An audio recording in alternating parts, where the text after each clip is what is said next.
নমস্কার ফ্রেন্ড, নমস্কার এভরিওয়ান, নমস্কার।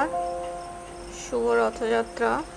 তো আজকে দেখুন দুপুরের খাবার হচ্ছে সাদা পোলাও আর গোবিন্দভোগ পায়েস আর নিরামিষ আলুর দম, নারকেল কোচানো, টক দই দেওয়া, আর এটা হচ্ছে কাজু কিশমিশ দেওয়া সাদা পোলাও। আর এটাই দুপুরের খাবার ফ্রেন্ডস।